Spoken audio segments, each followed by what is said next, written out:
Në burgun e Burrelit, një njeri mban prej vitesh dënimin më të rënd të kodit penal, burgimin e përjetshëm për vrasjen e Azem Hajdarit më 12 shtator 1998, atentatin që hyri në histori si vrasja e shekullit. Quhet Jaho Sali Mulosmani, dikur shef i rendit në Tropoj. Dosja që e mban atje është voluminoze dhe procesi është ndër më të gjatët e drejtësisë shqiptare. Megjithatë, në qendër të saj qëndron një zbrasti e thjeshtë dhe kokfort. Pse u vra Azem Hajdari? Gjykata dënoi autor e bashkëpunëtor, por arsye nuk arrit ta shkruaj deri në fund. Ligji e quan vrasje me paramendim. Paramendimi nënkupton një qëllim, një arsye, një plan paraprak. Pikërisht kjo pjesë mbeti e paplotësuar në vendimin që e dërgoi Mulosmanin për jetë pas hekurave. Zyrtarisht motivi u cilësua hakmarrje. Fatmir Haklaj do ta kishte vrarë Hajdarin sepse e dyshonte të përfshirë në vrasjen e vëllait të tij, Shkëlqim Haklaj, më 5 janar 1998 në qafën e Luzhës, por edhe pas dënimit të 3 personave.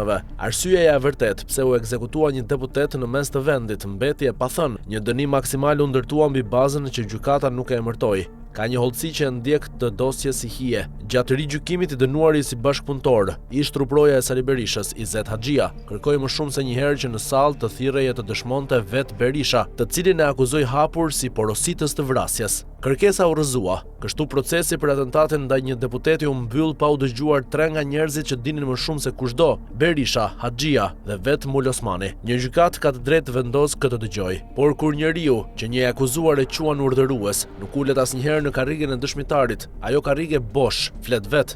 Vet Mulosmani nuk ka pranuar kurrë se ishte ai që qelloi.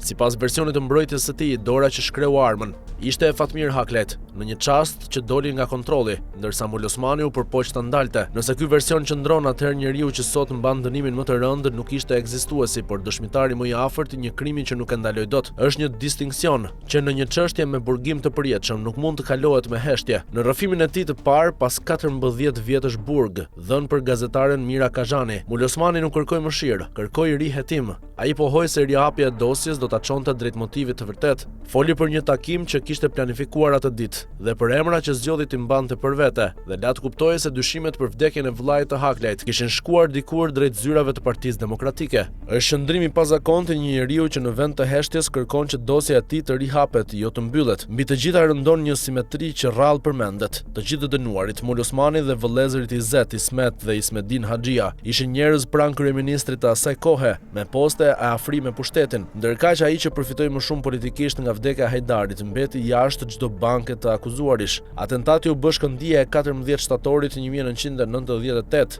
ditës kur opozita e udhëhequr nga Berisha u vërsul mbi institucionet, dhe menjëherë pas tij Berisha akuzoi qeverinë e Fatosnanos. Sipas përmbledhjes së gjykatës së Strasburgut, ai e kishte emërtuar publikisht Mulosmanin si vrasës, qysh atëherë, para se drejtësia ta thoshte vet fjalën e vet. Do të ishte pa drejtë të mos thuhet se drejtësia formale nuk e ndan këtë lexim. Motivi zyrtar mbetet hakmarrja, dhe në vitin 2013 Gjykata Europiane për të drejtat e njeriut i shpalli të papranueshme ankesat e të dënuarve, duke gjetur se procedurat kishin qenë të rregullta. Por Strasburgu ju përgjigj një pyetje të ngushtë: nëse gjykimi ishte formalisht korrekt dhe jo pyetjeve që mbeten pezull, pse motivi nuk u vërtetua? Pse dëshmitarët kryesor folën jashtë sallës? Pse karrigja mbeti bosh? Një proces mund të jetë i rregullt në formë dhe i paplot në të vërtetë. Askush nuk pretendon këtu se Jaho Mulosmani është njeri i pabes në gjithçka, por një burgim i përjetshëm për vrasje me paramendim pa asnjë motiv të provuar në një proces që nuk deshi të dëgjonte njeriu e akuzuar si porositës, është një vendim që mbyll një çështje pa e zgjidhur, derisa ajo karrige dëshmitarit të mos mbetet bosh. Vrasja e shekullit do të ketë një emër në qeli,